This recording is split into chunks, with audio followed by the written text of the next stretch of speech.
it's Jason Shadrick for GuitarEdge.com, and we are here with Jimmie Vaughan. Now, talking about kind of your style of guitar playing, I know you're heavily influenced by kind of the guys from the Gulf Coast area. Can you talk a little bit about when you were kind of developing as a musician, what guys you kind of really caught your attention from that style and what you stole from them? Yes, and I don't mind calling it stealing. I mean, because that seems more desperate, you know. And that's the way I was when I first started playing. I heard Buddy Guy, and I heard Eric Clapton was one of the first guys that I heard, but Freddie King and Bill Doggett. The first thing I learned was, believe it or not, except I did it backwards. I went. And I didn't know, you know. Mm-hmm. And so in Dallas, when I was a kid, when I started playing, it was right before all the English stuff came out. So there was a lot of cool stuff on the radio. And my uncles were country and western guys. And so they played, but the country and western guys were playing blues licks too. I mean, everybody was playing the same kind of thing, which was swing, really. So I had all those different influences. And but when I first started playing, I totally copied Freddie King and Eric Clapton and Buddy Guy and B.B. King. I had all those records. I had Kenny Burrell, Midnight Blue, and I tried to copy him. And I would learn, you know, from trying to do little bits off the record, whatever I could pick up. Mm-hmm. And then after playing for a little while, I thought, I imagined that I was in a room with all these guys, and they went around. We were having a jam session, and it got to me, what was I going to do? And the answer was I didn't have any idea, you know, because it would be something that they did, right? And they all probably borrowed from each other too, you know, a little bit. Maybe B.B. King and T-Bone started everything, and everybody was after that, but, you know, there's more to it than that. And so I started asking myself, well, you know, how did Freddie King know what he's going to do when he starts playing? And that was always fascinated with that question. And so I started asking myself, well, what do I hear, and how do I get a style of my own? And then I heard somebody say, well, you play what you want to hear. You know, well, what do you want to hear? You know, and you got to ask yourself. So I really made it my business to learn about styles, and still I can tell, you know, any of these people that I just mentioned and others, you know, just by hearing like a couple of notes, I can go, okay, well that's, you know, T-Bone Walker, or that's Buddy Guy, or that's, you know, Jimmy Reed, that's, you know, Charlie Christian, that's da-da-da, you know. And so I just became interested in that, and finally I, you know, after taking this from one guy and taking this from another guy, it all just kind of went together, and I started, you know, working on my own thing, Mm-hmm. so to speak. But in the tradition, you know, maybe I'm just the guy you haven't heard.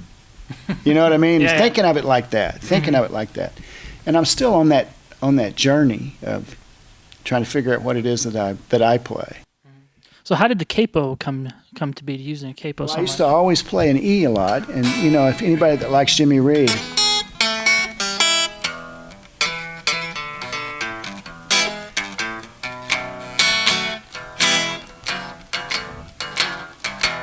and the thing about the capo is, when you put it on, you're an E again. You're in a different key, but it's the same as if you're playing an E.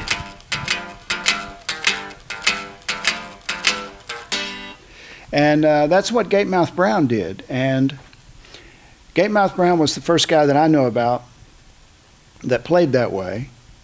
I'm sure there were others, but I don't know who they are. And he played electric guitar, and it allowed him to phrase like a saxophone, which is the whole key of getting out in front of the band and taking over, you know, and really leading the band.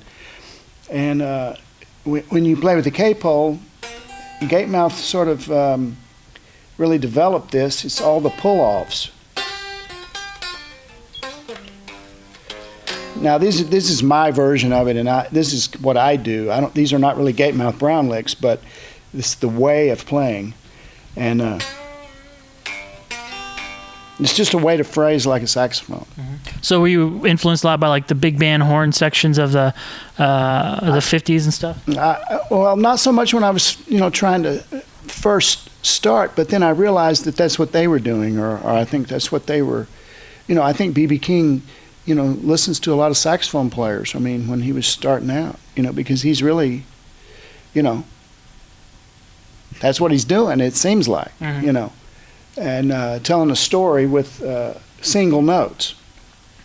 And so, and Gatemouth really kind of developed that, and he used the K-pole. And then Guitar Slim and Johnny Guitar Watson and Albert Collins, even though Albert Collins had his own way of tuning, it was a lot of pull-offs, which is, kind of like a saxophone in the phrasing part. You have to, some notes are stronger than others, and some are just sort of emphasized and implied, and it makes you think different. So that's why I liked it, So one of the tunes on your album, "Coming and Going," strikes me as that kind of the lick, the intro lick to that song, kind of the head, kind of reminds me of kind of that thing you're talking about, of imitating saxophone players and being able to kind of front the band. Right, and although I didn't use a K-pole on that one, but that's the, it's the way to do that kind of stuff, and it's call and response. Which is, what my favorite musicians do, and like especially the late 40s and the 50s and even the early 60s, all that music was call and response. People didn't play all the time. Like, it wasn't 1, 2, 3, 4, which is kind of what they do now. It seems like that everybody wants to fill in every hole. But what I enjoyed about music, and still to this day, is, you play a phrase and then you wait. And then after you get through, that's when you feel it, and you sit there and you're hitting the beat, and it's all about what it does to you as it passes.